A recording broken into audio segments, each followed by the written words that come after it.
Donc on va ouvrir nos Bibles dans le livre des Hébreux, chapitre 10.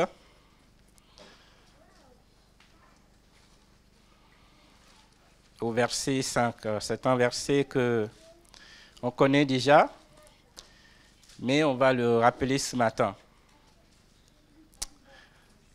C'est bon, Hébreux 10, 5. Il dit, c'est pourquoi Christ, entrant dans le monde, dit, tu n'as voulu ni sacrifice ni offrande, mais tu m'as formé un corps. Tu n'as agréé ni holocauste ni sacrifice pour le péché. Alors j'ai dit, voici je viens. Entre parenthèses, dans ma Bible, c'est marqué, dans le rouleau du livre, il est question de moi. Mais en reprenant au verset 7, il dit, alors je dis, voici je viens pour faire, ô Dieu, ta volonté. Donc, Christ dit ce matin, il est venu pour faire la volonté de Dieu. Je voulais qu'on s'encourage. Est-ce que nous, dans notre vie de tous les jours, nous connaissons la volonté de Dieu? Est-ce que nous connaissons la volonté de Dieu dans ce que nous faisons? Quand nous voulons poser un acte, quand nous voulons prendre une décision, quand nous voulons servir le Seigneur, quand nous voulons, dans la vie de tous les jours, faire un pas, est-ce que nous connaissons la volonté de Dieu? Mon message, c'est connaître la volonté de Dieu. Mais nous voyons bien ici, dans ce verset, où il nous dit, je dis, ô Père, je viens pour faire ta volonté. Quelle était la volonté de Dieu en ce moment-là, pour Christ? Qu'est-ce qu'il lui avait demandé? La volonté de Dieu, c'était de venir offrir sa vie, comme dit le frère, mourir à la croix pour nous sauver. C'était une grande mission.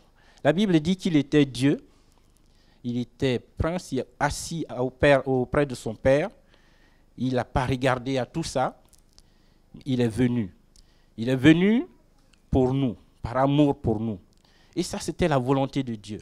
Et nous qui sommes aujourd'hui au bénéfice de ce qui a été posé à la croix, cet acte qu'il a fait en obéissant à la volonté de Dieu, mot pour mot, il est venu pour mourir. Nous sommes aujourd'hui au bénéfice. Mais est-ce que dans la vie de tous les jours, mais je parle pour moi aussi, est-ce que dans la vie de tous les jours, est-ce qu'on tient compte de la volonté de Dieu? Est-ce que nous savons la volonté de Dieu pour notre vie? Est-ce que nous savons la volonté de Dieu pour l'Église en général? Est-ce que nous savons la volonté de Dieu Est-ce que nous savons la volonté de Dieu pour l'Église locale, pour nos frères et sœurs, pour l'Église en général, pour la mission? Nous devons, mes frères et sœurs, nous poser la question. Nous devons, dans tout ce que nous voulons faire, chercher la volonté de Dieu. Parce que c'est cet acte-là qui a été posé. C'est ce que Dieu voulait, que Jésus-Christ vienne mourir à la croix pour nous sauver, pour nous délivrer. Nous étions prisonniers. Et donc, il est venu. Il a fait la volonté de Dieu. Nous, dans la vie de tous les jours, on prend des décisions. On prend des décisions, nous posons des actes, mais est-ce que nous consultons Dieu? Et nous savons bien que quand on ne consulte pas Dieu, où ça nous amène?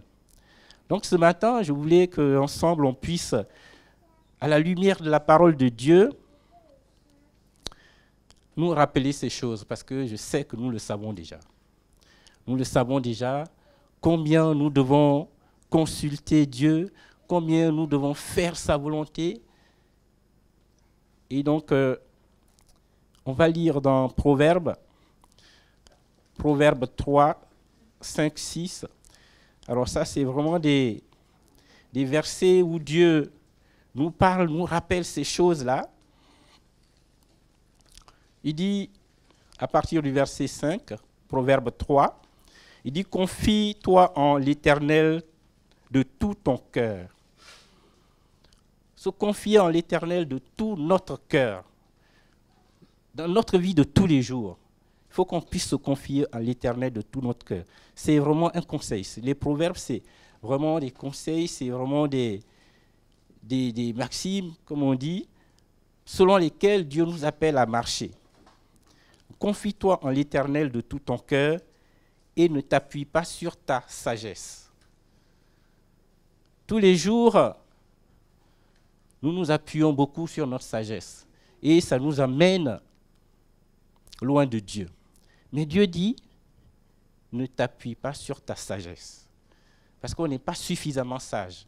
Il faut qu'on recherche la sagesse de Dieu dans ce que nous voulons faire.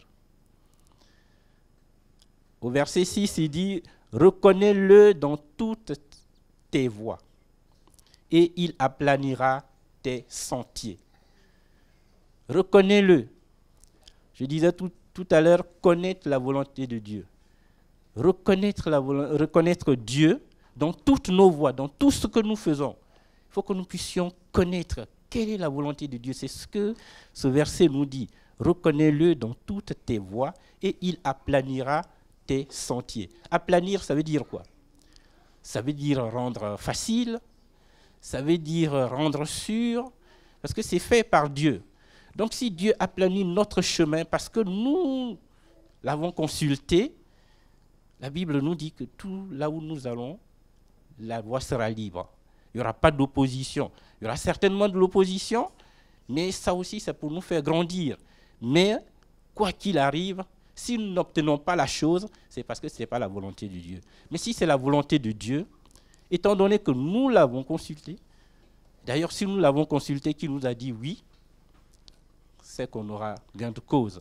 C'est qu'il a plané nos voies et nous pouvons partir librement, sachant que nous nous sommes appuyés sur Dieu. Quelquefois, on prend des décisions, mais on n'a pas consulté Dieu. Et donc, quand on va, même nous-mêmes, on est inquiet. On n'est pas sûr, parce qu'on n'a pas la volonté de Dieu. David dit, demande au Seigneur, poursuivrai-je? Est-ce que je dois poursuivre? Est-ce que je dois atteindre? Et Dieu dit, poursuis, tu atteindras.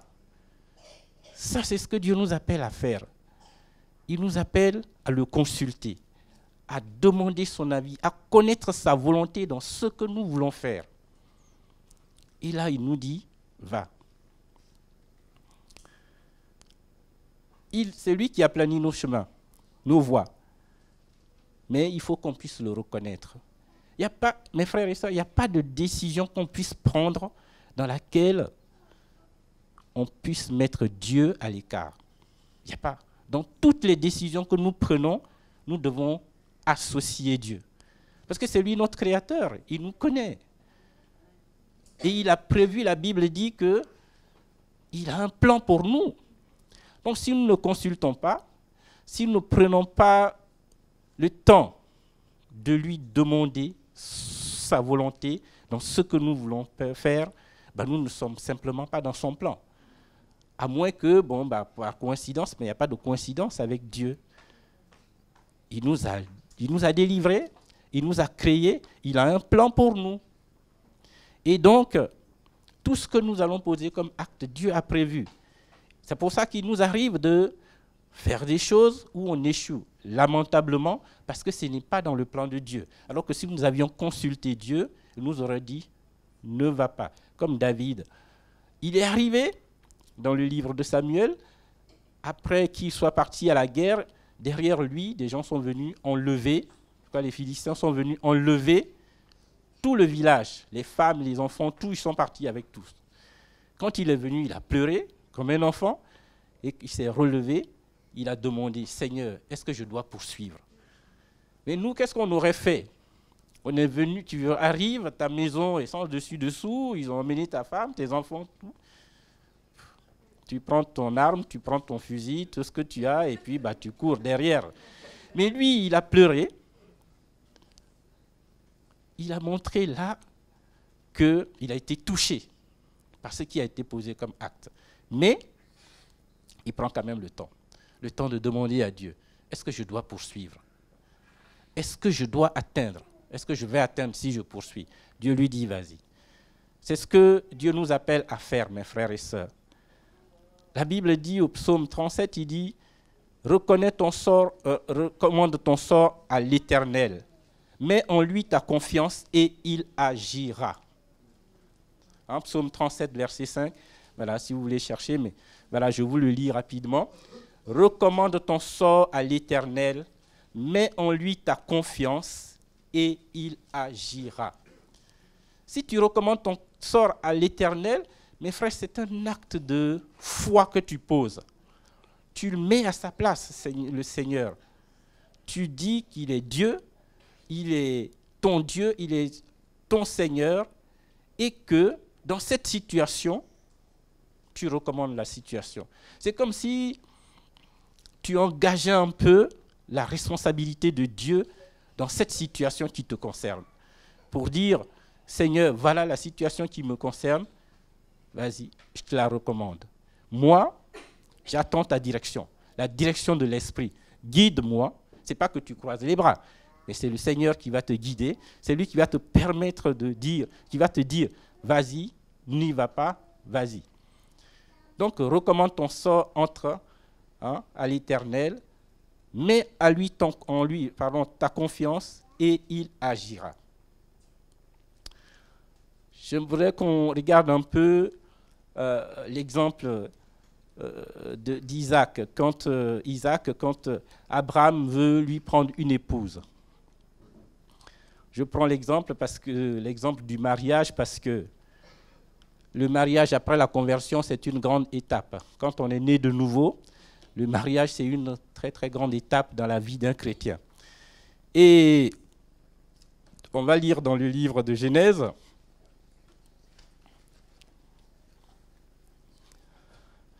Genèse 24. Donc c'est après la mort de Sarah, la mère d'Isaac. Et Abraham va demander à son serviteur d'aller dans son pays pour aller choisir une épouse à Isaac. Pourquoi cet exemple? Parce que c'était une recommandation, c'était une volonté de Dieu au peuple d'Israël. Que Dieu prend Abraham, lui dit, quitte ton pays et va dans le pays que je te donne. Là aussi, c'était la volonté de Dieu à laquelle, on sait tous, Abraham a obéi, comme cela se doit.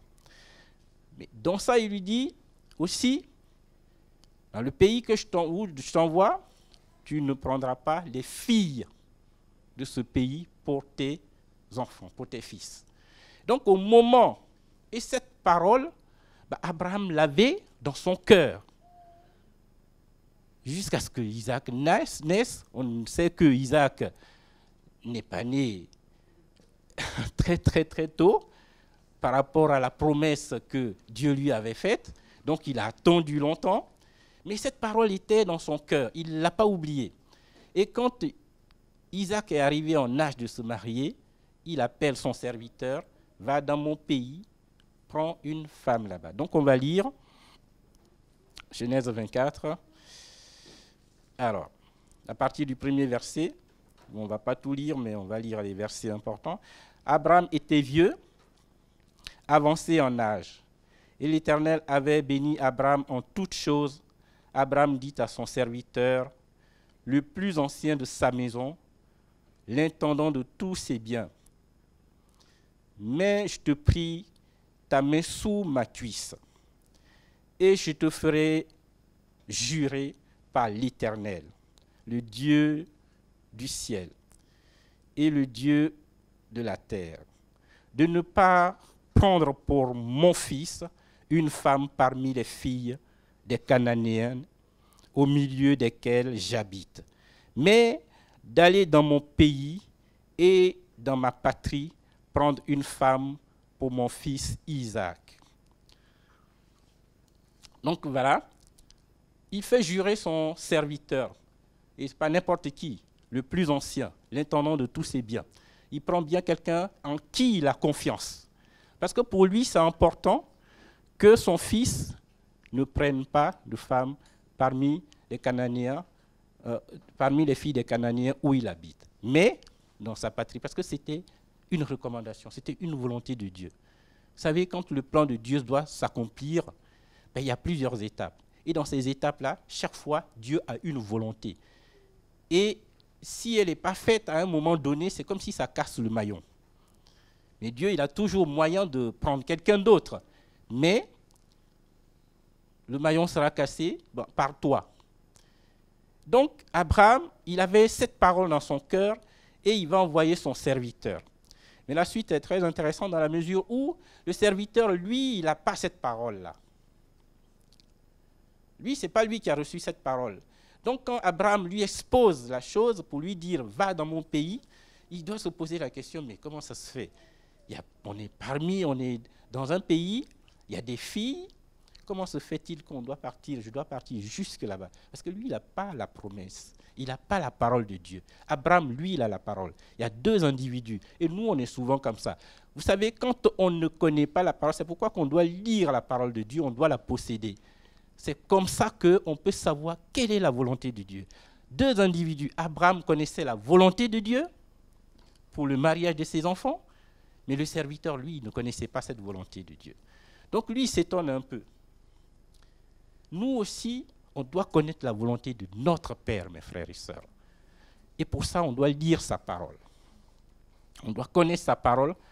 C'est dans sa parole qu'il y a sa volonté, qui nous dit là ce que nous devons faire.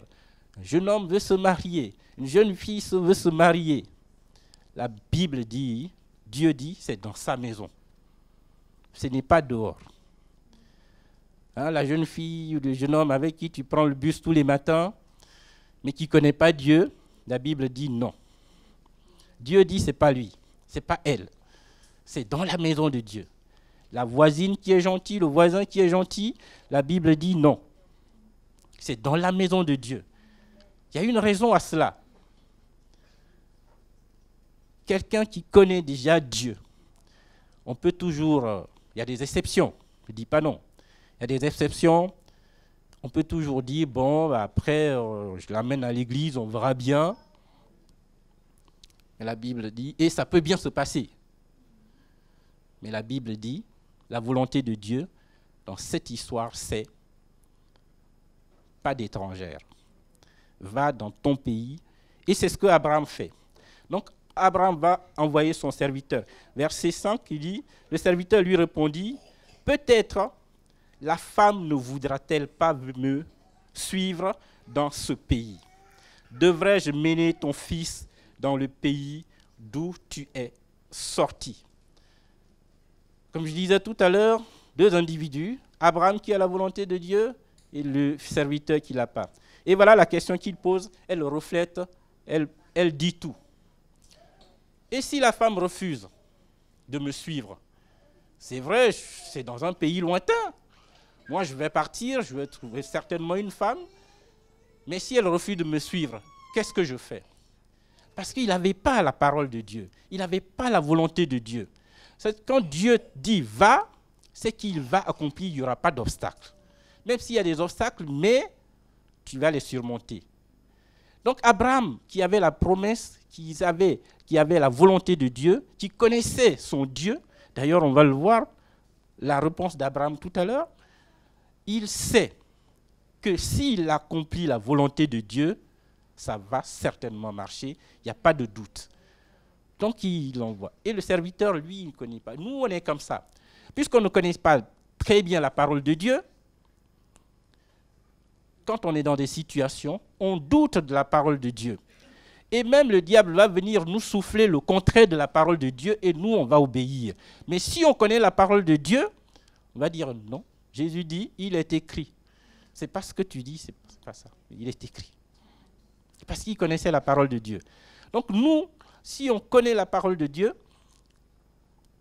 dans les situations auxquelles nous faisons face, connaissant la volonté de Dieu, nous n'allons même pas trembler.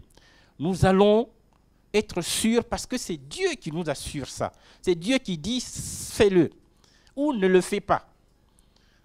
N'est-ce pas? Donc, il dit si elle refuse de venir, qu'est-ce que je fais? Est-ce que je dois y amener ton fils? Encore là, une erreur qu'il fait. Non. Dieu m'a sorti de là déjà. Tu n'amènes pas mon fils. Surtout pas le fils de la promesse. Tu ne l'amènes pas là-bas. Mes frères et sœurs, quelquefois on peut avoir envie de sortir de la maison de Dieu pour aller voir un peu dans le monde. Dieu dit non, ce n'est pas la volonté de Dieu. Dieu nous a sortis. Aujourd'hui, Dieu ne nous sort plus physiquement, mais c'est spirituellement. Dieu nous sort spirituellement. Il va nous chercher spirituellement dans le monde, dans nos familles. Moi, par exemple, je suis le seul de la famille qui est sorti. Et quand l'évangile de la croix est venu encore, je suis le seul qui est sorti de l'église où j'étais. Est-ce que je dois y retourner encore? Il dit, est-ce que je dois ramener ton fils là-bas? Non. Dieu te l'a sorti déjà. Dieu a sorti son père qui a obéi. Tu ne dois pas ramener. Mais cet homme, il a une excuse. Il ne connaissait pas la volonté de Dieu à ce sujet. Mais nous n'avons pas d'excuse. Parce que nous devons connaître la parole de Dieu. Et nous devons appliquer la parole de Dieu. Et quand on ne connaît pas la parole de Dieu, c'est ce qui se passe. Oh, mais ce n'est pas grave, peut-être que. On cherche des circonstances pour nous dérober de la volonté de Dieu. Ce n'est pas une prison, mais c'est ce qui est bien pour nous. C'est ce que Dieu a prévu pour nous. Okay? Donc,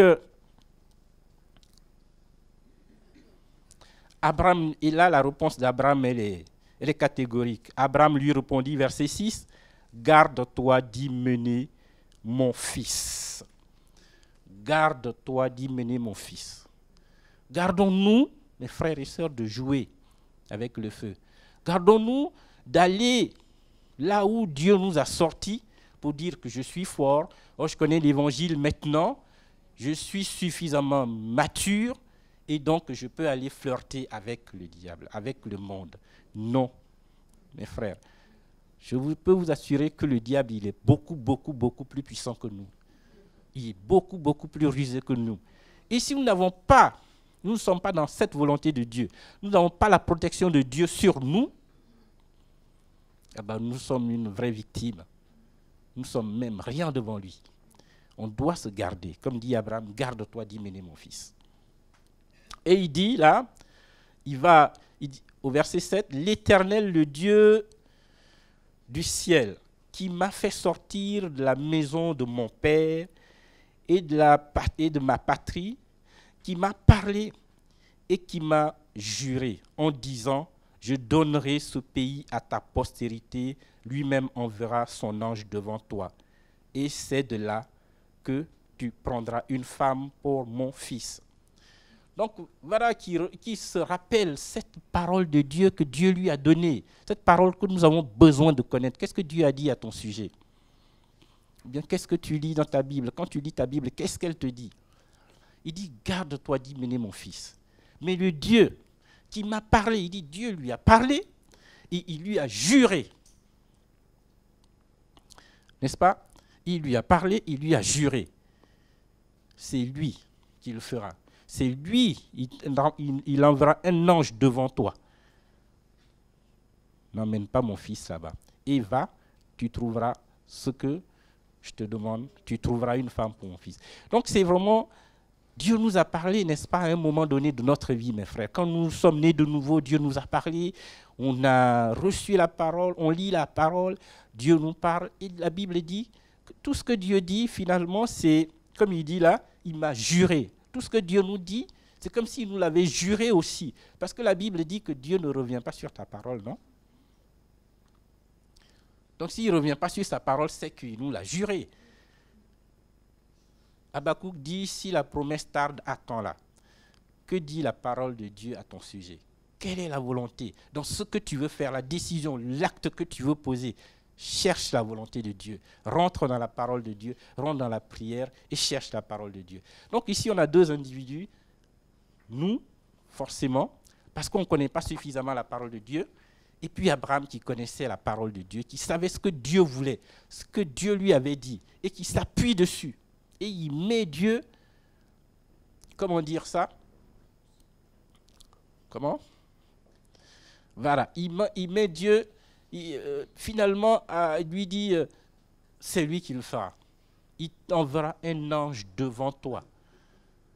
Il met Dieu à l'épreuve, n'est-ce pas? Mais c'est la parole de Dieu. Est-ce que c'est vraiment une épreuve? Non, c'est Dieu lui a dit. Donc finalement, il dit, Seigneur, ben voilà, moi je suis ta parole. Tu m'as dit, prends ce chemin, je le prends.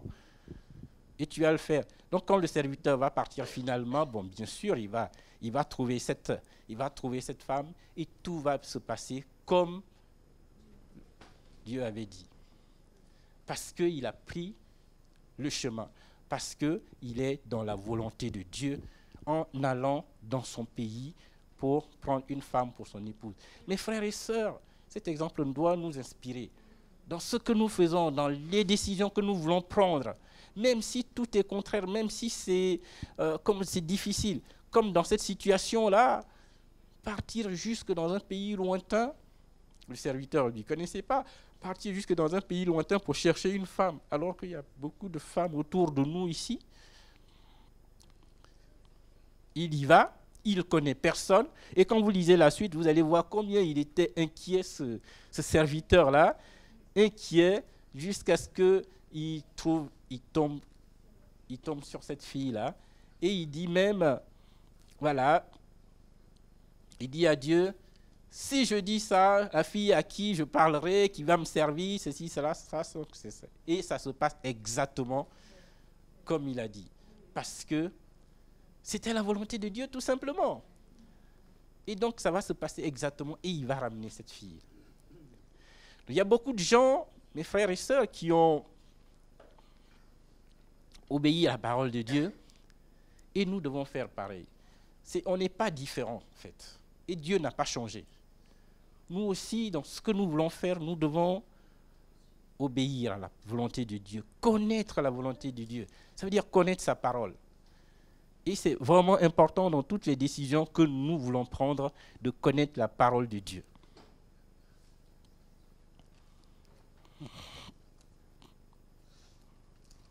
C'est un Dieu fidèle, mes frères et sœurs. D'ailleurs, à ce sujet, Dieu avait dit aux Israélites, et là je lis pour vous, mais dans Exode 34, 15, il dit, garde-toi de faire alliance avec les habitants du pays, de peur que, se prostituant à leur Dieu et leur offrant des sacrifices, ils ne t'invitent et que tu ne manges de leurs victimes. De peur que tu ne prennes de leurs filles pour tes fils. Ça, c'était la parole de Dieu. Aujourd'hui, nous, chrétiens, nous devons faire attention à beaucoup de choses. On se laisse très, très, très, très vite aller, on se laisse très, très vite emballer par la mode, par tout ce qui se passe. Mais nous sommes un peuple à part. Il y a la volonté de Dieu pour nous, ce que Dieu a prévu pour nous, ce que nous devons faire, des actes qui ont été déjà prévus. La Bible dit que nous devons pratiquer. Nous devons faire attention. Nous ne devons pas suivre le courant. Nous ne devons pas suivre les mouvements.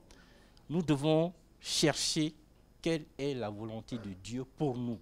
Est-ce que là, les gens vont, c'est vrai, il y a beaucoup de gens qui vont, mais est-ce que c'est la volonté de Dieu? Que dit la parole de Dieu? On doit renoncer à notre volonté. Il y a beaucoup d'hommes dans la Bible qui ont obéi à la volonté de Dieu. Moïse le premier, en obéissant à la volonté de Dieu, en connaissant la volonté de Dieu, on participe à l'œuvre que Dieu veut faire. Parce qu'à chaque étape, Dieu pose un acte. Et il utilise des hommes et des femmes. Moïse a été utilisé pour sortir le peuple d'Israël d'Égypte. C'était la volonté de Dieu. Il a obéi, il est parti, il connaissait la volonté de Dieu. Noé, pareil, il fallait construire une arche. En plein, je ne sais pas, il n'y avait pas d'eau autour. Et qu'est-ce que les gens devaient dire de lui? Mais c'était la volonté de Dieu, n'est-ce pas? Dieu te dit, fais ça. il n'y a pas d'eau ici, il me dit, mais l'eau va sortir de là. Bah attends, l'eau va sortir. C'est la volonté de Dieu, c'est ce que Dieu, c'est la parole de Dieu. Et surtout, on doit avoir confiance. On doit avoir confiance, on ne doit pas douter de cette parole que Dieu nous donne. Ce n'est pas du jeu, ce n'est pas un roman écrit par un auteur très renommé qui écrit bien. C'est la parole de Dieu.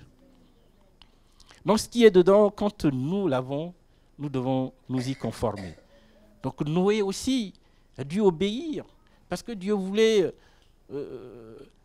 noyer toutes ces personnes-là. Voilà, il a sauvé, lui et sa famille. Il a choisi un petit groupe. Dieu choisira toujours un petit groupe, frères et sœurs. Et ça peut paraître quelquefois, ça peut nous faire peur, parce qu'on peut dire, oui, mais ils ne sont que 2. Et là-bas, il y a beaucoup de gens. Mais ce sont ces 2-là que Dieu a choisis, qui sont dans la volonté de Dieu. N'est-ce pas? David, déjà pour qu'il devienne roi d'Israël, quand ils sont allés le chercher, Samuel, le prophète Samuel qui est allé le chercher, il n'a même pas choisi. Il a ignoré, parce que pour lui, ça ne pouvait pas être lui. C'était la volonté de Dieu. Que ce soit ce petit-là qui était dans les champs, et le prophète va dire même, mais Seigneur, c'est lui. C'est la volonté de Dieu. Tu veux te marier? Dieu dit c'est elle. Il dit c'est lui. Et toi, tu dis, mais tu as tes critères. Tu as tes critères déjà. Je veux qu'il soit grand, mais Dieu veut qu'il soit petit. Et donc, tu vas passer à côté de celui que Dieu a prévu pour toi. Quelle est la volonté de Dieu? Est-ce que nous connaissons la volonté de Dieu dans les actes que nous posons? Donc, finalement, on choisit David parmi ses frères qui étaient, eux, grands et qui pouvaient, à vue d'œil, déjà être qu'on pouvait choisir. Non, ce n'est pas eux. Et même pour construire le temple, Dieu dit à David, non, ce n'est pas toi qui vas le construire. Et David avait pratiquement tout réuni, il avait les moyens de le faire. Dieu dit, non, ce n'est pas toi. Ça encore, c'est la volonté de Dieu. Dieu va nous dire, non, ce n'est pas toi. Ce n'est pas à toi de le faire. Non, ça, ce n'est pas pour toi. C'est sa volonté. Et combien nous devons connaître sa parole pour pouvoir rentrer dans cette volonté, pour pouvoir accepter cette situation, même si elle nous est défavorable. Parce que c'est la volonté de Dieu. Donc Dieu lui dit, non, David, ce n'est pas à toi. Ce n'est pas toi qui vas construire le temple. C'est ton fils. Ça, c'est la volonté de Dieu. Ce n'est pas toi qui dois faire ça. C'est pas toi qui... Mais si c'est dans la volonté de Dieu, mon frère, on doit y aller. On doit y aller tout simplement parce que c'est dans la volonté de Dieu. Même l'apôtre Paul, Dieu, il partait persécuter l'Église, mais à partir du moment où Dieu le touche, il rentre dans la volonté de Dieu. Il rentre dans le plan de Dieu pour lui et il commence à faire l'œuvre de Dieu. Et nous savons combien il a fait, combien il a été déterminant avec tous les épîtres qu'il a écrits. Mais c'était quelqu'un qui était opposé à l'Église. Mais c'était la volonté de Dieu de choisir cette personne-là. Alors que les gens qui étaient, même les Ananias, à qui on a dit d'aller prier pour lui, il a eu peur. Il dit non, je ne veux pas y aller. Mais c'est la volonté de Dieu. Donc Dieu va te dire, va parler à cette dame-là, ou bien va parler à ton voisin, ou bien va annoncer l'évangile là. À partir du moment où c'est la volonté de Dieu, tu dois y aller. Il y aller quand même, avec beaucoup de doutes, mais il y allait. Dieu lui a confirmé. Donc, demandons toujours à Dieu, parce qu'il finit toujours par nous confirmer. Quand il nous dit une première fois, c'est normal, on est des humains. On peut avoir donc un moment de recul, faire un pas en arrière, mais demandons-lui, est-ce que c'est vraiment ta volonté? Si c'est sa volonté, il nous le confirme. Et dans ce cas-là, on n'a plus aucune raison, on doit obéir. On doit obéir, connaître la volonté de Dieu. Donc dans nos décisions que nous prenons tous les jours, mes frères et sœurs, nous devons connaître la volonté de Dieu. c'est vraiment important. Tu veux poser un acte, tu veux servir le Seigneur, ce qui est noble, ce qui est louable. Dieu nous a appelés pour le servir. Mais quelle est sa volonté? À quel niveau tu vas servir? Tu veux te marier, comme je disais. Quelle est sa volonté? Tu veux, tu sais pas, tu veux prendre un travail, tu veux... Quelle est sa volonté? Quelle est la volonté de Dieu? Nous devons véritablement chercher la volonté de Dieu, mes frères et sœurs. Mais pour chercher la volonté de Dieu, pour pouvoir connaître la volonté de Dieu, quand on est confronté à des situations comme ça, c'est de prier. David, dont je parlais tout à l'heure, la Bible dit qu'il a demandé l'éphod, c'est le vêtement de prière, pour rentrer dans la face de Dieu, pour prier, pour communier avec Dieu. D'ailleurs, la Bible dit en 1 Thessaloniciens 5, 17, priez sans cesse. Priez sans cesse. Pourquoi? Pour être toujours en communion avec Dieu et pour connaître sa parole, pour connaître sa volonté. Quelle est la volonté de Dieu pour nous, pour nos vies? Quelle est la volonté de Dieu pour nos enfants? Quelle est la volonté de Dieu pour l'église locale? Quelle est la volonté de Dieu pour la mission? Ces choses, alors, on peut dire c'est beaucoup de choses à la fois, mais c'est Dieu qui met ça dans nos cœurs. C'est Dieu qui met ça dans notre cœur. Et donc, pour qu'il mette ça dans nos cœurs, il faut qu'on soit en communion avec lui. Ça passe donc par la prière, mes frères. La prière quotidienne. La Bible dit prier sans cesse. Et c'est comme ça que nous connaissons la volonté de Dieu. C'est comme ça que nous connaissons le plan de Dieu, ce qu'il veut. Et même quand nous sommes en prière, Dieu nous révèle des choses pour lesquelles nous n'avons pas prié. Ça, c'est sa volonté, ça. Quand il nous révèle des choses, dit par exemple, prie pour cette sœur-là. Ah bon, mais prie. Ne te pose même pas de questions, ne cherche pas à appeler d'abord. Prie d'abord. Et peut-être que c'est toi qui vas recevoir le coup de fil. Priez pour tel frère. Parce qu'on est connecté à Dieu, alors il nous montre sa volonté. Si on est connecté par la prière, il nous montre sa volonté pour que nous puissions l'accomplir. C'est pour ça que nous sommes là, mes frères. C'est vrai, il faut qu'on travaille, c'est vrai qu'il faut qu'on gagne notre vie, mais Dieu nous a sauvés pour que nous le servions. Et pour le servir, il faut connaître la direction dans laquelle il veut qu'on aille. C'est vrai. Il faut qu'on connaisse la direction. Et comment nous connaissons la direction dans laquelle il veut qu'on aille? C'est en étant en communion avec lui, en priant, en disant sa parole. Et c'est comme ça que Dieu nous dirige.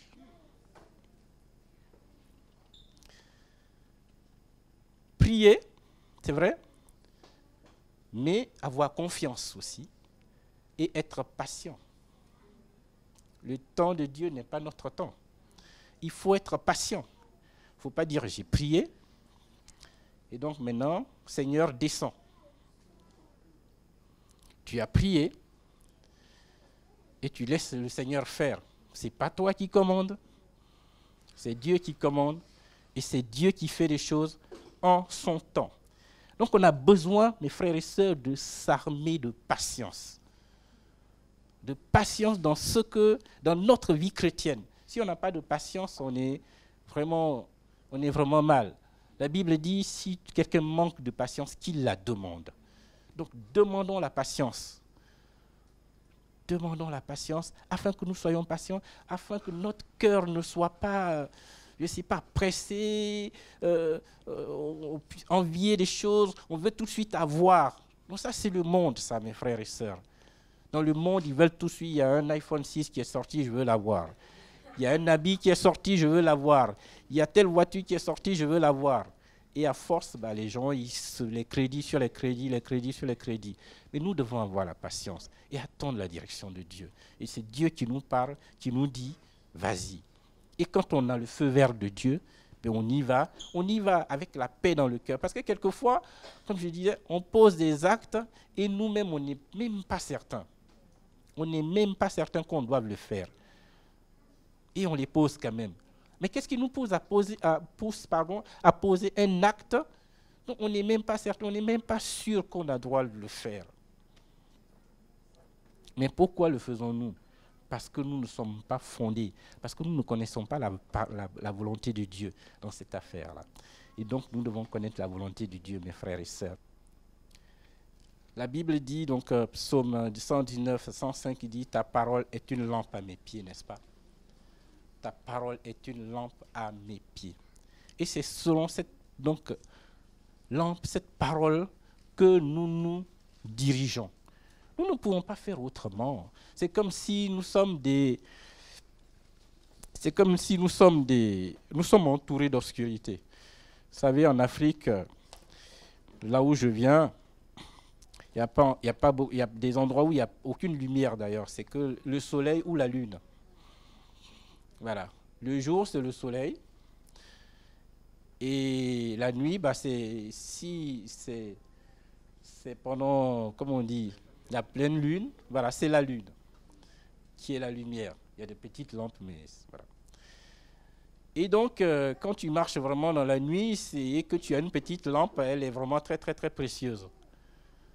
Bon, ici, il y a plein de lumière, donc tu peux pas voir. On ne voit même pas la nuit. Mais, dans la nuit noire, la lampe, c'est vraiment très précieux. Et la parole, c'est comme nous sommes dans un monde où on ne maîtrise rien, le système est vraiment très puissant. Et le frère en a parlé hier, et le système est vraiment très puissant. Et la parole de Dieu, c'est vraiment une lampe. Il faut véritablement qu'on réalise la signification, le sens de cette phrase. C'est vraiment une lampe à nos pieds. Une lampe à nos pieds. Parce que, bon, je ne veux pas faire peur à personne, mais on est entouré de tout et de plein de choses. Des gens peuvent avoir des comportements mais bizarres. Et on ne sait pas pourquoi, on ne sait pas qu'est-ce qui les conduit. Quand on regarde l'actualité, il y a plein de choses qui sont... Et donc, nous devons nous diriger. Et on ne maîtrise rien de tout ça. Le problème, c'est qu'on ne maîtrise rien de tout ça. Nous devons nous diriger donc par la parole de Dieu. C'est vraiment notre lampe. C'est vraiment notre lampe. Et on doit véritablement la considérer, n'est-ce pas? Donc, on se conduit, pardon, voilà. Et une lumière sur mon sentier. Voilà, une lampe à mes pieds, une lumière sur mon sentier. Mais c'est vrai, connaître la volonté de Dieu, marcher selon la volonté de Dieu, mais ça passe par une étape. Mes frères et sœurs, c'est vrai, il faut avoir confiance, c'est vrai, il faut prier quand on veut prendre une décision, il faut chercher le Seigneur, mais ça passe par une étape. Avant tout ça, il y a une étape qui est vraiment très, très, très importante, mes frères et sœurs, c'est renoncer à soi. Renoncer à soi. C'est vraiment très, très, très important. C'est indispensable de n'avoir, en tant que chrétien, aucune volonté. C'est vrai, on peut avoir envie de se marier, on peut avoir envie de servir le Seigneur, on peut avoir envie d'aller prier pour un frère. Mais quand je dis de n'avoir aucune volonté, c'est les conditions que nous posons. C'est ça, c'est de ça que je parle. C'est-à-dire que je veux aller prier pour une sœur, mais il faut que ce soit à midi ou rien du tout. C'est ça. Là, tu n'as pas renoncé, là. Il faut que ce soit à midi, mais si elle n'est pas disponible à midi, tu ne peux pas prier pour elle, tu ne peux pas faire l'œuvre de Dieu dans ce cas-là. Or, Dieu te dit, va prier pour ton frère, pour ta sœur. Et si ce n'est pas midi, tu ne peux pas. C'est ça que je parle. Mais sinon, on peut avoir envie d'aller. On peut avoir envie de faire quelque chose, de servir. Je veux servir le Seigneur, mais moi, je veux jouer à la guitare. Ou moi, j'arrive, je veux être le lead. Je suis le lead ou rien. Le lead qui est là, bon, il peut s'asseoir pour l'instant. Moi, je veux. Donc, ce sont ces conditions-là que nous posons. Je veux une femme blonde, je veux une femme...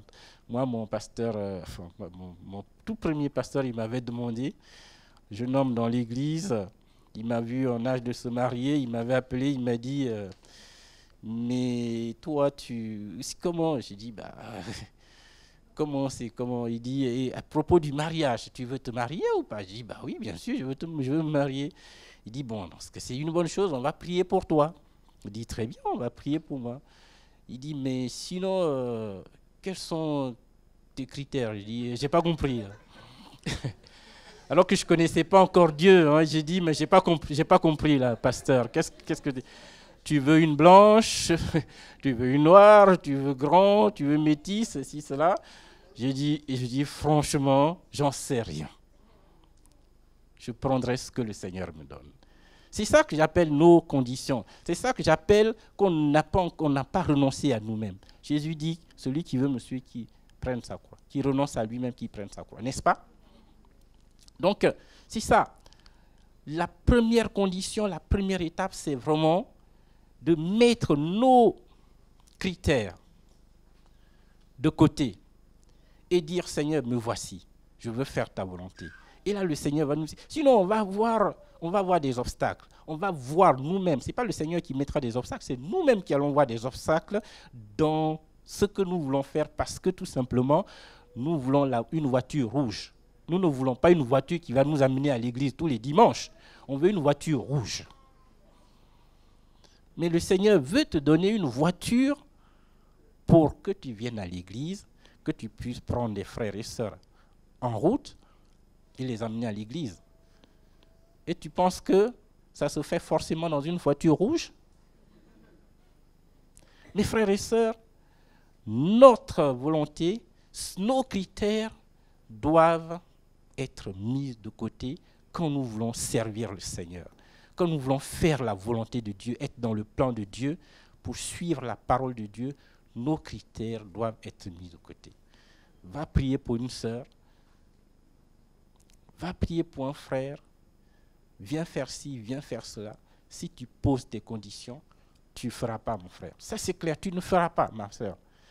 Tu ne peux pas le faire parce qu'il y a tes conditions. Et tes conditions, Dieu va faire en sorte que tes conditions ne correspondent pas à la situation. Dieu va faire en sorte. Et donc, du coup, non, mais je ne peux pas y aller parce que, ça ne m'arrange pas. Si ça doit t'arranger, ça n'arrange pas forcément Dieu. Il faut chercher, est-ce que ça arrange Dieu? Est-ce que ça arrange Dieu? C'est ça d'abord. C'est ça qu'on doit chercher. Donc pour pouvoir entrer dans la volonté de Dieu, nos conditions, nos craintes, nos peurs, tout ça, nous devons les mettre de côté, mes frères et sœurs, pour pouvoir être dans la volonté, pour pouvoir entrer dans la volonté de Dieu.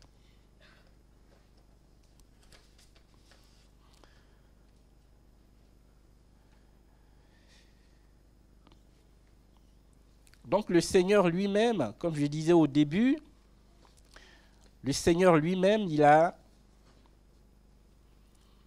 fait la volonté de Dieu. On va lire donc dans le livre des Hébreux encore.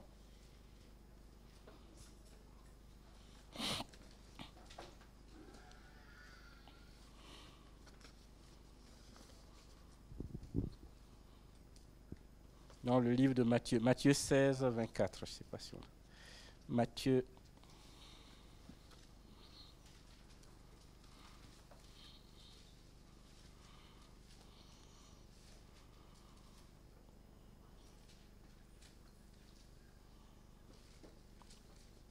Voilà. Donc, sur le renoncement, Matthieu 16, 24.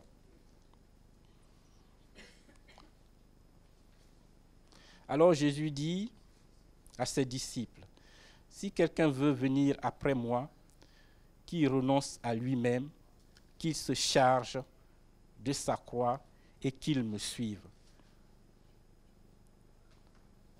Donc le renoncement est ici exprimé par Jésus-Christ lui-même. Combien on doit renoncer à nous-mêmes. D'ailleurs, en étant né de nouveau, c'est un acte de renoncement à soi, n'est-ce pas? On renonce à nous. Ce n'est plus notre volonté. On dit souvent ce verset de la Bible, Si je vis, comme dit Paul, ce n'est plus moi qui vis, mais c'est Jésus qui vit en moi. Mais en même temps, le chrétien, en disant ça, il garde sa vie. En même temps, il pose ses conditions. En même temps, il pose ses critères. Mais pourtant, il dit que c'est Jésus qui vit en lui, que lui, il ne vit plus. Est-ce qu'il a vraiment renoncé à lui? Est-ce qu'il a pris sa croix? Est-ce qu'il est vraiment dans la volonté de Dieu? C'est ça, mes frères, question que nous devons nous poser. Est-ce que nous avons vraiment renoncé? Est-ce que c'est Jésus vraiment qui parle en nous? Est-ce que c'est Jésus qui vit en nous vraiment? Si nous avons renoncé, si nous disons que Jésus vit en nous, ben nous devons faire sa volonté, nous devons connaître sa volonté, nous devons chercher. S'il vit vraiment en nous, nous n'avons même pas besoin de chercher sa volonté. Elle doit être directement en nous. C'est lui qui nous inspire directement. Mais pour ça, faut-il que nous soyons en communion permanente avec lui pour qu'il nous inspire, pour qu'il vive en nous. Quelquefois, Dieu sort de nous, Jésus sort de nous parce que le cadre n'est plus propice à sa présence. Et nous pensons qu'il est là, mais il n'est plus là. Parce que nous sommes détournés de ses voies. Parce que nous avons déposé notre croix. Donc il n'est plus là. Nous devons faire attention, mes frères et sœurs, afin de pouvoir savoir dans tout ce que nous faisons la volonté de Dieu. C'est vraiment très important. Et que ce n'est pas facile, c'est vrai, mais Dieu est avec nous, n'est-ce pas? C'est lui qui nous conduit, c'est lui, quand nous nous confions à lui, c'est lui qui nous conduit, c'est lui qui nous envoie, c'est lui qui est la direction et nous suivons. Mais pour cela, il faut véritablement que nous puissions prendre notre croix. Je disais hier avec les frères à chose, quand on était là, on dit que celui qui est fatigué, la Bible dit, comme on dit ce verset, qu'il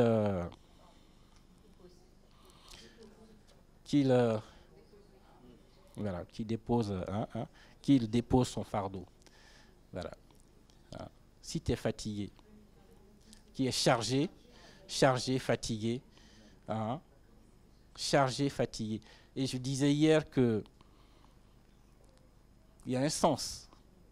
Il y a un sens. On est tous chargés, mais est-ce qu'on est fatigué?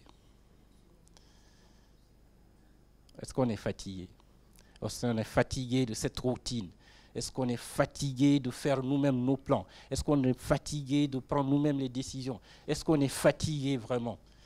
Je ne crois pas qu'on soit fatigué. Si on est véritablement fatigué, on doit déposer la charge que nous portons. Mais nous continuons de la porter parce qu'on n'est pas fatigué. Oh, Jésus-Christ a posé ses conditions. Si on est fatigué, il y a beaucoup qui ne sont pas encore fatigués, même dans la maison de Dieu. Il y a des chrétiens qui ne sont pas fatigués. Il faut qu'on soit fatigué, mes frères et sœurs, de cette routine, de tout ça, et qu'on puisse véritablement se recommander entre les mains de Dieu. Il dit, recherchez le royaume de Dieu et sa justice.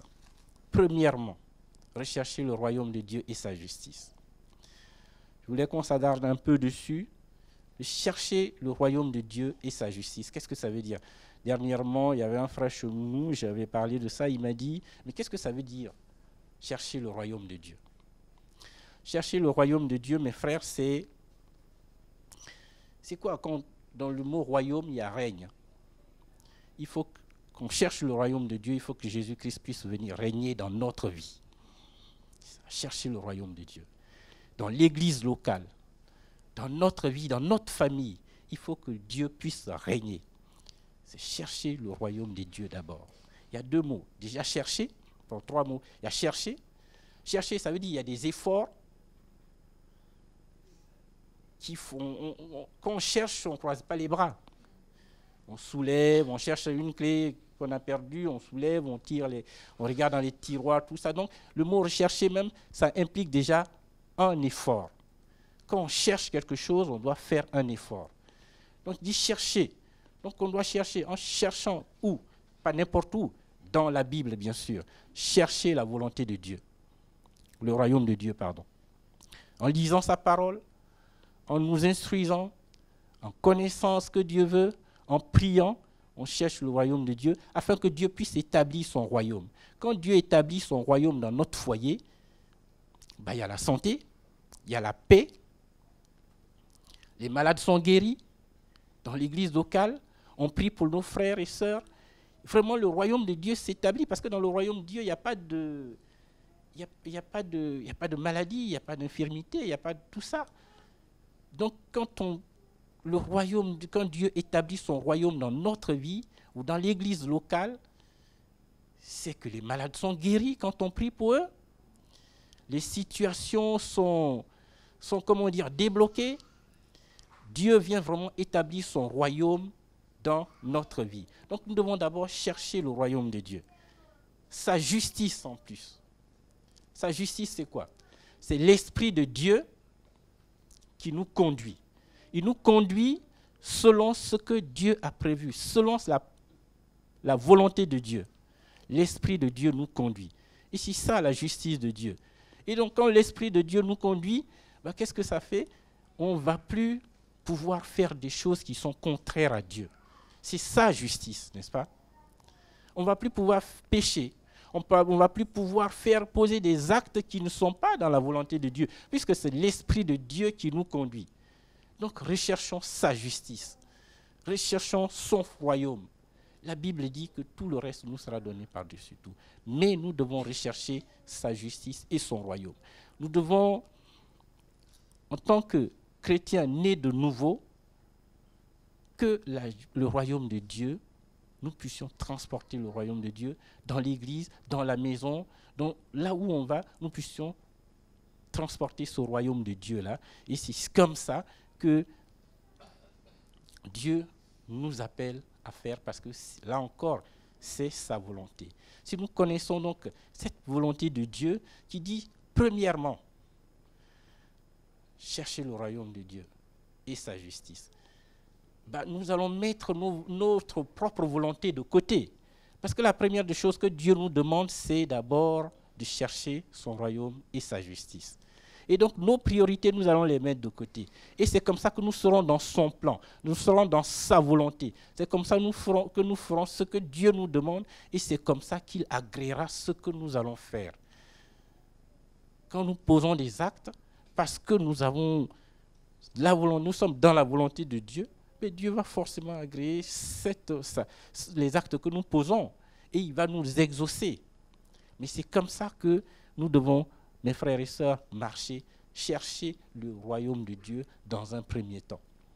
Chercher ensuite sa justice. Que la justice de Dieu puisse se faire dans notre vie. C'est comme ça que nous protégeons nous-mêmes. On parlait des enfants hier, le frère Miki a parlé des enfants. On éduquera nos enfants dans la justice de Dieu. Plus parce que nous sommes parents et parce que nous sommes plus forts, mais dans la justice de Dieu. Dieu dit, instruis les enfants selon la parole de Dieu. Quand ils seront grands, ils la mettront en pratique. Mais c'est selon la parole de Dieu que nous allons agir. C'est ça la justice de Dieu. Ce n'est pas la justice de ce monde. Dieu dit qu'il a confondu les sages de ce monde. La justice de ce monde n'est pas la justice de Dieu. Nous devons chercher le royaume de Dieu, mes frères et sœurs, et sa justice. Et c'est comme ça que nous serons dans sa volonté. C'est comme ça qu'il nous agréera. Pourquoi Dieu agrée Abel, pas Caïn? Parce qu'il y en a un qui était dans la volonté de Dieu, qui connaissait la volonté de Dieu, et l'autre qui ne connaissait pas la volonté de Dieu. Il y a beaucoup d'exemples comme ça dans la Bible. Et nous, dans notre vie, étant donné que nous avons accepté Dieu et que nous n'avons pas d'autre solution, ce n'est pas qu'il existe d'autres solutions, mais c'est comme ça que ça doit être. Mes frères, allons connaître la volonté de Dieu. Allons savoir ce que Dieu attend de nous. Ce n'est pas compliqué, c'est de prier, de rester vigilant, de renoncer à nous-mêmes, premièrement. C'est des choses que nous savons, mais nous avons du mal à le faire Moi, le premier, on a du mal à le faire. Mais crions à Dieu. Allons crier à Dieu pour qu'il nous aide dans cela, pour qu'il nous aide à chercher sa volonté dans tous les actes. Parce que sachons aussi que une fois que nous avons posé un acte, qu'il soit dans la volonté de Dieu ou pas, nous l'avons posé. Les conséquences, c'est nous qui les porterons. Les conséquences, c'est nous qui les porterons. Dieu peut, par miracle, ok, d'un revers de la main, enlever ces conséquences-là, mais la justice de Dieu fait que, aussi, là, les conséquences, c'est nous qui les porterons. Si on a pris un crédit alors qu'on n'avait pas suffisamment d'argent, il est signé, c'est nous qui le payerons. On payera qu'on veuille ou pas, on payera. C'est comme ça. On peut après dire, Seigneur, voilà, on peut se repentir, on peut demander la grâce de Dieu. C'est vrai, Dieu dit, je te pardonne, vas-y, il n'y a pas de problème. Lui, il nous accepte toujours. Mais ce sera toujours là. C'est nous qui allons le payer. C'est nous qui allons payer les actes, les conséquences des actes que nous posons. Autant demander à Dieu ce qu'il veut, quelle est sa volonté. Et comme ça, quand nous posons les actes, nous sommes dans la volonté de Dieu et il nous agrée et il n'y a pas de conséquences. La Bible dit que c'est sa bénédiction qui n'est suivie d'aucun chagrin. Donc mes frères et sœurs, c'est mon encouragement ce matin, qu'on puisse connaître véritablement la volonté de Dieu. C'est vraiment important pour les chrétiens que nous sommes. Allons chercher la volonté de Dieu. Et si nous sommes passés à côté, et je sais que nous sommes passés à côté, quelquefois, moi le premier, mais ne nous condamnons pas. Ne nous condamnons pas. Allons se repentir devant Dieu, mais allons partir d'un bon pas, en repartant de zéro, pour dire, Seigneur, je te demande pardon, je veux considérer ta volonté, je veux considérer la direction de ton esprit, je veux être un enfant, je veux être un fils, je veux être une fille dans la maison. Donc mes frères et sœurs, on va se lever, on va se recommander entre les mains de Dieu et qu'il nous conduise dans tout ce que nous voulons faire, qu'il nous donne de connaître sa volonté, qu'il nous donne de lire sa parole, qu'il nous donne de prier, qu'il nous donne de nous recommander entre ses mains, afin qu'il puisse nous conduire, afin que nous puissions lui être agréables et ne pas être des enfants, des chrétiens flottants qui vont à tout vent de doctrine et qui font finalement comme le monde. Allons être vraiment différents, mes frères et sœurs. Nous devons être différents parce que nous sommes des pions, nous sommes un peuple à part. Nous sommes le peuple de Dieu. Alléluia. Voilà. Donc on va le louer ce matin, on va lui parler, on va lui dire que si nous sommes passés à côté, on va lui dire que nous voulons repartir avec lui et qu'il nous fasse grâce. Seigneur Dieu, nous bénissons ton nom, nous te rendons grâce. Merci pour ce que tu fais. Merci pour ta parole qui est venue ce matin. Seigneur Dieu Tout-Puissant, tu nous as parlé. Il n'est jamais tard de revenir sur ses pas, de repartir avec toi, de considérer, de dire, Seigneur, j'ai mené ma vie jusqu'à présent sans connaître ta volonté. J'ai pris des décisions sans connaître ta volonté. Mais Seigneur, je veux marcher avec toi. Je veux te consulter. Je veux connaître ta volonté. Je veux te servir en étant dans ton plan, Seigneur. Pas dans mon plan, pas dans ma volonté. Aide-moi à renoncer à moi-même. Aide-moi à renoncer à mes désirs, à mes passions pour te suivre. Aide-moi à déposer ma charge, mon fardeau. Seigneur Dieu Tout-Puissant, montre-moi, ouvre-moi les yeux, enlève le voile et montre-moi que je suis fatigué parce que je le suis.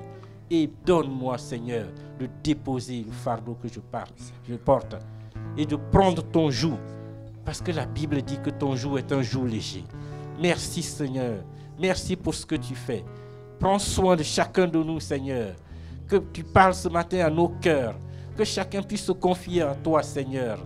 Sans retenue, Seigneur. Parce que tu es notre Père. Et tu nous aimes. Tu as payé le prix. Nous voulons te faire confiance. Merci, Seigneur. Merci pour ce que tu veux faire.